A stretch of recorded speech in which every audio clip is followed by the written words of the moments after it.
Hello friends, Shri Swami Samarth.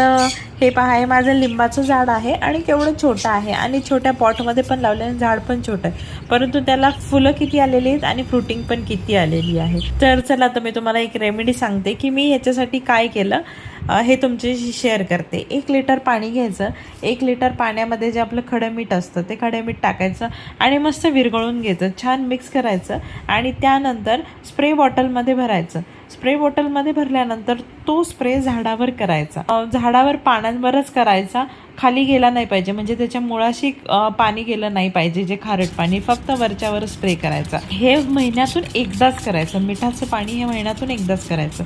आणि दुसरं, जे आपल्या किचनमध्ये कांद्याची सालं असतात, ती कांद्याची सालं पाण्यामध्ये डिप करून ठेवायची। कांद्याची सालं आणि लसूणची सालं असं मिक्स केलं तरी पण चालेल, पण कांद्याच्या सालं हे मस्ट आहे।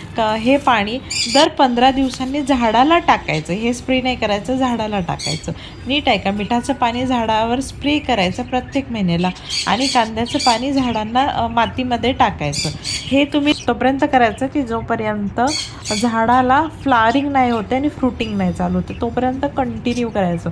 मी सुद्धा हे केलेलं आहे, खूप छान रिझल्ट आलेला आहे, बेस्ट रिझल्ट आहे। म्हटलं मी तुमच्याशी पण शेअर करू, कारण की तुम्हाला पण उपयोगी येईल। तुमच्याकडे पण जर एखादं लिंबाचं झाड असेल आणि त्याला भरपूर दिवस लिंब येत नसेल तर ही रेमेडी ट्राय करून बघा, नक्कीच 100% रिझल्ट आहे। तुमच्याशी शेअर केली की तुम्हाला उपयोग होईल। आणि जर तुम्हाला हा माझा व्हिडिओ आवडला असेल तर प्लीज व्हिडिओला लाईक करा आणि माझ्या चॅनलला सबस्क्राईब करा।